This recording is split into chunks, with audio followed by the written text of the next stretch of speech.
Peter was arrested by police on suspicion of murder of Ajay. While he was taken for medical examination, Peter told the doctor and nurse carrying out the examination that I killed Ajay. The statement was heard by the police constable who was standing near the doctor at the time of medical examination. Question is the confession made by Peter to the doctor admissible in evidence? Answer. In the context of Indian law, a confession made to a doctor is not directly admissible in evidence if it is made in the presence of police or within their hearing.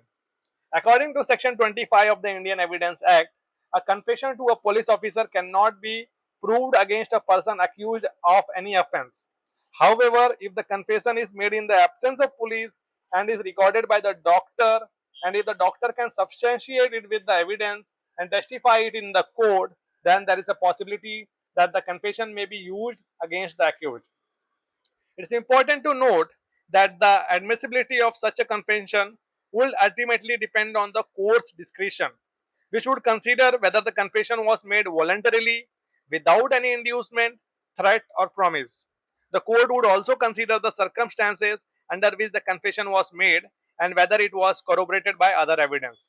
Next question is, what shall be the effect of such confession on Peter? The effect of Peter's confession on his case in the context of Indian law can be significant.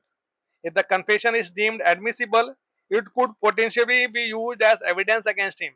However, the admissibility of such a confession is subject to strict legal scrutiny.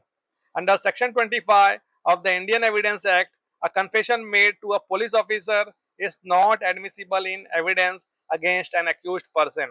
However, if the confession is made in the presence of a doctor without police influence and is recorded, it may be considered by the court if it is voluntary and corroborated by other evidence. The court will carefully examine the circumstances under which the confession was made to ensure it was voluntary and not coerced. If the confession is admitted, it could have a substantial impact on the outcome of the case, potentially leading to a conviction if it is supported by other evidence. However, if the confession is found to be involuntary or influenced by the police, it may be disregarded and not affected the proceedings. The ultimate decision lies within the court, and after all, considering all the aspects of the confession and the surrounding circumstances.